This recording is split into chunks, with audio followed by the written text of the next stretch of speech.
Tonight we unlock two doors that were never meant to be opened. The first creaks ajar to reveal a modest home in Atlanta, where in 1987 blood inexplicably seeped from its very walls, absent any sign of violence or victim. The second swings wide into the shadowed halls of the Vatican. In the quiet neighborhood of southwest Atlanta, nestled among similar unassuming residences, stood the home of Minnie and William Winston. The Winstons were a retired couple in their late 70s, known for their peaceful demeanor and long-standing presence in the community. They had resided in their modest three-bedroom house for over 2 decades without incident. The evening of September 8th, 1987, began like any other. Minnie Winston, 77 years old, prepared for her nightly routine. As she stepped out of her bathtub around 11:30 p.m., her foot touched something unexpected on the cool, tiled floor, something warm, sticky, and unsettlingly foreign. Alarmed, she turned on the light and was met with a sight that would unnerve even the most stoic. A deep red substance resembling blood was oozing from the tiles and pooling around her feet. Panic surged through her. She immediately called out to her husband, William, who was 79 at the time. He rushed to her side and together they began to search the house. What they discovered defied comprehension.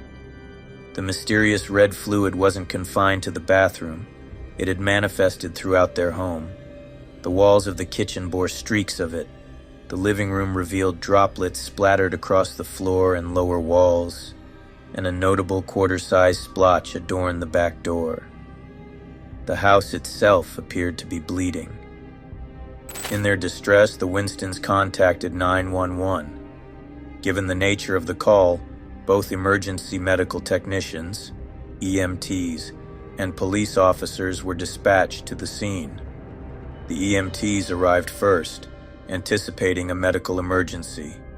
However, upon assessment, they found both Minnie and William unharmed, without any injuries that could account for the presence of such a significant amount of blood. The police officers who arrived shortly thereafter were equally perplexed. They conducted a thorough search of the premises, looking for any signs of forced entry, injury, or foul play. There were no indications of a break-in, no hidden bodies, no evidence of a crime. The Winstons, bewildered and frightened, insisted that they had no explanation for the phenomenon. As William reportedly stated, "I'm not bleeding. My wife's not bleeding. Nobody else was here." Samples of the substance were collected and sent to the Georgia State Crime Lab for analysis. The results confirmed the Winstons' fears. The fluid was indeed human blood. More specifically, it was identified as type O. This detail deepened the mystery, as both Minnie and William had type A blood, ruling them out as the source. The revelation sent shockwaves through the community and attracted national media attention. Journalists and curious onlookers flocked to the Winstons' residence, eager for answers that were not forthcoming. Theories began to circulate, ranging from the plausible to the fantastical. Some speculated about plumbing issues, suggesting that perhaps the blood had seeped into the house through the water supply. However, this theory was quickly dismissed, as no plumbing anomalies were found, and the distribution of the blood didn't align with such an explanation. Others pondered the possibility of a hoax, though those who knew the Winstons found it hard to believe that the elderly couple would orchestrate such a macabre prank. Moreover, investigators found no evidence to suggest their involvement in any deceit. The more superstitious whispered about supernatural causes. Could it be a manifestation of a poltergeist? Was the house built upon cursed ground? These notions, while captivating, lacked empirical support. Journalists who managed to gain access to the house provided vivid descriptions of the scene. One reporter noted finding spots of blood on the floor and lower walls of the living room, emphasizing the eerie atmosphere that pervaded the residence. The police treated the house as a potential crime scene, if only to keep the public at bay while they conducted their investigations. Despite their efforts, no criminal activity was ever uncovered. As Crime Lab Director Howard expressed, "It troubles me that we don't have any answer." In the absence of explanations, the case gradually faded from public consciousness. The Winstons continued to live in their home without further incident. The house was never condemned, and no further reports of bleeding walls emerged. To this day, the Bleeding House of Atlanta remains an unsolved enigma. It stands as a testament to the mysteries that occasionally intrude upon the mundane, challenging our understanding of reality and leaving us to wonder about the unseen forces that may lurk just beyond our perception.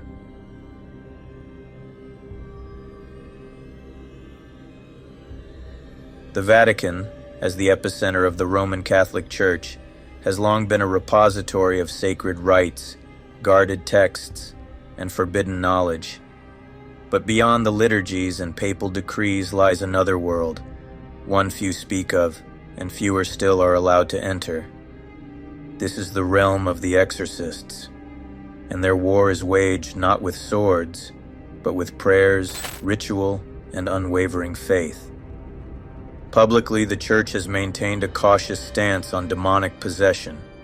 It acknowledges it, in theory, but behind closed doors, its agents are trained, dispatched, and sometimes destroyed by what they face. Every Catholic diocese is now required to have at least one designated exorcist, a result of the Vatican quietly revising its protocol in 1999 after growing pressure from within. But even among these chosen priests, only a few are initiated into the Vatican's inner circle of high-risk cases. These are the men who receive training beyond the public ritual Romanum.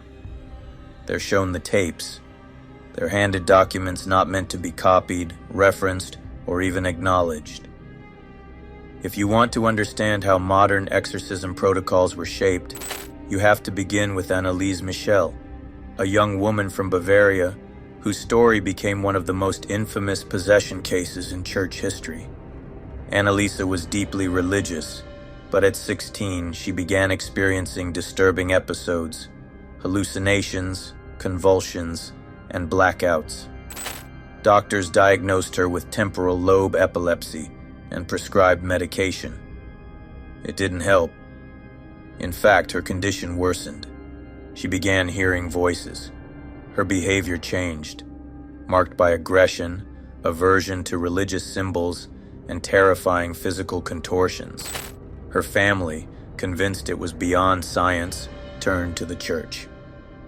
Over 67 grueling exorcism sessions were recorded between 1975 and 1976. In these tapes, you can hear Anneliese speak in what appears to be multiple voices, claiming to be demons ranging from Judas Iscariot to Nero. She refused food, tore apart her own clothing, and growled in low guttural tones far beyond her natural range. In July 1976, she died of malnutrition. She weighed just 68 pounds. Her death led to a court case. 2 priests and her parents were convicted of negligent homicide. The church distanced itself publicly, but in private, Anneliese became required viewing for exorcist training programs. Her case is often referred to in Vatican notes as a validated possession, meaning the ritual actions produced measurable spiritual responses. The Vatican kept the full tapes. Only snippets have leaked. In the late 90s, a Vatican archivist, whose name was redacted in all reports, leaked a portion of what is now referred to in some circles as the Turin Sessions. These were audio recordings of a 1984 exorcism conducted just outside Rome, reportedly involving a woman who spoke in perfect Aramaic despite having no prior exposure. The voice, captured on tape, alternates between shrieking invective and cold, eerie calm. The priest conducting the ritual can be heard hesitating. Near the end of the tape, a sharp scream cuts through, followed by silence. The priest involved in that session reportedly suffered a psychological breakdown. He was transferred to a monastery and has not spoken publicly since. There are at least 6 exorcists known to have either vanished, died suddenly, or been stripped of their roles after participating in Vatican-sanctioned rituals that went beyond standard protocol. Some were vocal, raising concerns that they were facing something far more advanced than mere spiritual possession. One exorcist wrote in a private letter later published posthumously, "They are organized, they wait in silence, and we are not ready for what's coming." Within the church, there's growing division. On one side, the skeptics, clergy who believe most possession cases are untreated mental illness. On the other, the warriors, those who believe the devil is not a metaphor, but a tactical and conscious force. In 2014, a Vatican-endorsed training conference for exorcists reported a surge in possession cases worldwide. Italy alone claimed over 500,000 exorcism requests in a single year. Yet the Vatican rarely speaks publicly. When it does, it is vague, intentional, because behind the silence is something far more complex, a network of ritual, secrecy, and damage control. There's long been speculation about the secret Vatican archives, a library spanning 53 miles of shelving, containing everything from papal letters to classified theological texts. But some believe it also houses documents related to exorcism cases too dangerous for the public. Some of these texts include handwritten ritual adaptations used only once, then banned, notes on demonic hierarchies not present in the catechism, recordings marked with symbols known only to the Order of St. Michael. Whether these archives contain true accounts or theological metaphors, no outsider can say for sure, because no one, not even Catholic scholars, can access them without direct papal approval. And those who've been inside, they don't talk. A bleeding house in Georgia, a sacred rite in Rome, different worlds, same silence. In both, we see a refusal to explain, a hesitation to confront what doesn't fit. In Atlanta, blood seeps from drywall with no source, no logic. The police file it. Forget it. Move on. In Rome, demons speak in forgotten tongues. Priests fall, files vanish, and still the church says, nothing. Blood is more than just a symbol. It's a presence, a rupture, a mark of something that refuses to stay hidden. And when institutions, whether secular or sacred, encounter the unexplainable, their first reaction is always the same. Bury it, label it, then lock the door. Some stains don't come out, not from drywall, not from doctrine.